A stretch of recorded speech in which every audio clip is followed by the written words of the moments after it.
1. Ferrero buys WK Kellogg for $3.1 billion. What this means for breakfast cereal. 2. Ferrero acquires WK Kellogg. What this means for Froot Loops and cereal fans. 1. Ferrero buys WK Kellogg for $3.1 billion. What this means for breakfast cereal. Ferrero's $3.1 billion purchase of WK Kellogg could redefine the cereal industry, with shares surging 30% before the deal closed. This landmark transaction, announced Thursday, marks a pivotal moment for both companies, as Kellogg stock has plummeted 2% this year, dropping its market value to $1.5 billion. The $23 per share price tag, 31% above Wednesday's closing price, signals a bold move to consolidate power in the packaged food sector. While the deal is expected to close later this year, pending shareholder and regulatory approval, it underscores Ferrero's ambition to expand its footprint in North America. The acquisition builds on a pattern of consolidation in the food industry, as American consumers increasingly favor healthier breakfast options over sugary cereals. Meanwhile, shoppers have shifted toward private label brands amid rising inflation. This trend is further amplified by Ferrero's own strategic shifts, including the spin-off of Kellogg's cereal division in 2023, which rebranded itself as Kellanova and now owns snack brands like Pringles and Cheez-It.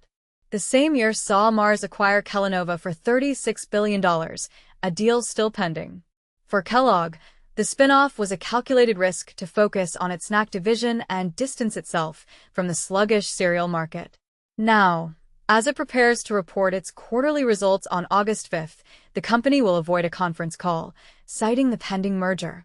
Preliminary results show net sales in the $610 million to $615 million range and adjusted earnings of $43 million to $48 million. This deal is more than a financial transaction, it's a statement of intent. Ferrero Group CEO Giovanni Ferrero emphasized, "We're bringing global brands to the U.S. and merging them with local favorites, creating a new era of innovation." Yet, critics argue that such mergers may stifle competition and prioritize profit over consumer choice. As the industry grapples with these dynamics, the question remains, will this consolidation lead to greater efficiency or deepen the divide between global giants and local innovators? 2. Ferrero acquires WK Kellogg. What this means for Froot Loops and cereal fans. Imagine a global food giant making a bold move that catches everyone off guard. That's exactly what's happening now. The Italian confectionery powerhouse Ferrero is gearing up to acquire WK Kellogg Company, the American company famous for its beloved cereals like Froot Loops, Frosted Flakes, and Rice Krispies. This blockbuster deal, valued at approximately $3.1 billion, is creating quite a stir in the industry. But here's where it gets controversial. What does this shift mean for the future of breakfast habits and snack choices worldwide? Ferrero, traditionally celebrated for its iconic chocolates such as Nutella, Kinder, and Tic Tac, is expanding into new territory with this purchase. The acquisition will see the cereal manufacturer transition from a publicly traded entity to a privately owned segment of Ferrero, which is headquartered in Luxembourg but originated from Alba, Italy, shortly after World War II. Last year, WK Kellogg was spun off from Kellogg's core operations, focusing solely on North American cereals, while other snack brands like Pringles and Pop-Tarts remained with Kellogg's broader parent company, now called Kellanova. The move comes at a time when consumer behavior is shifting.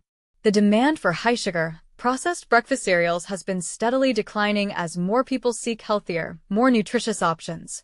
Kellogg's, in particular, faced criticism last year when its CEO suggested that families tighten their belts by eating cereals for dinner, a clear attempt to respond to inflation, but one that sparked some controversy.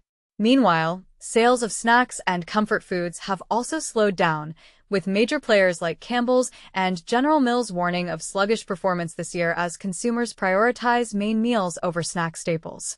Ferrero's founder origins in Italy trace back to post-World War II times, and today, the company commands an impressive annual revenue nearing €18.4 billion, showing a steady growth of nearly 9% last year. Giovanni Ferrero, the executive chairman, described this acquisition as a pivotal step for the company's expansion into the North American market, where Ferrero's popular candies already enjoy significant success. Over recent years, Ferrero has made a series of strategic acquisitions, including Snickers, Baby Ruth, and other U.S. candy brands from Nestle in 2018, followed by the purchase of Kellogg's bakery division, Famous Amos and Keebler, in 2019, and Halo Top Ice Cream in 2022. This pattern demonstrates Ferrero's aggressive efforts to diversify and strengthen its portfolio beyond chocolates. Once the deal concludes later this year, WK Kellogg stock will be delisted from the New York Stock Exchange, turning the cereal brand into a fully owned subsidiary of Ferrero. This move arguably signals more than just a business transaction. It's a strategic repositioning that could influence food trends and the global snack market for years to come. And this is the part most people miss. With Ferrero's entry into the cereal arena, how will the brand innovate to capture the changing tastes of consumers? Will healthier options be prioritized, or will classic favorites remain dominant? Is this acquisition a sign of impending consolidation in the snack and breakfast food sectors? What do you think? Will Ferrero's takeover revolutionize your breakfast table, or is it just another corporate war for market dominance? Share your thoughts and opinions below. This move definitely sparks a lively debate.